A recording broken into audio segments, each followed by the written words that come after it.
You're getting tint on your car and you're about to pick it up. Normally you wouldn't think twice about it, but this time, it's different. It's different. Maybe you like the car more, or maybe this time you're getting a really good tint. But either way, how do you know for sure that you're getting a good tint installation, a good tint job? So that's what we're here to talk about today. We're gonna talk about everything you need to know after picking up a car, such as the curing process, and just things to look out for, just so then you can make sure that you're getting a good quality tint installation. But first, before we talk about that, I'm gonna show you some clips of cars that we've tinted, just in case if you don't know anything about tinting or how the whole process works, you can kind of see and get familiarized with it just a little bit at least before we talk about what happens afterwards. But in this video, we're mainly gonna be talking about just what happens after you get your car tinted.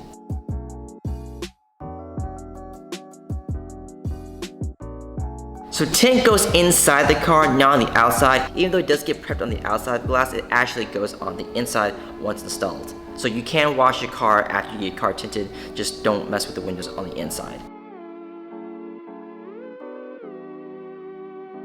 Alright, so the car is now tinted, so let's go through a walk around process just so then you kind of have an idea what to look for. Don't roll down your windows for the next 3 to 5 days. If your windows do that thing where it kind of shifts up and down when you open and close the door, normally that won't affect the tint. Sometimes it can. If it does, just talk to your installer afterwards and let them know. After you get your windows tinted, one thing I like to do is look at the edges of the windows of the tint just to make sure they're nice and straight. If you see a slight gap on all the edges of the window, that's perfectly okay. It actually helps with the film from peeling up, especially when you're going up and down the windows. Water bubbles are clear and you're gonna have them right after you get your car tinted. They kind of look like dimples on a golf ball, like that type of size and that type of shape. Those go away depending on where you live and how hot it is and how you park it, things like that. It could be anywhere from 1 week to 2 weeks before it goes away. Some places might be longer if it's really cold. You should notice them actually evaporating more and more each and every day. Dust specks are these little pin-like dots that you might see in your tint. You are going to have some of those on probably all your windows. It shouldn't be too much though. It's a general rule for the tint industry. Basically, as long as the amount of dust specks don't cover more than 2% of the entire window,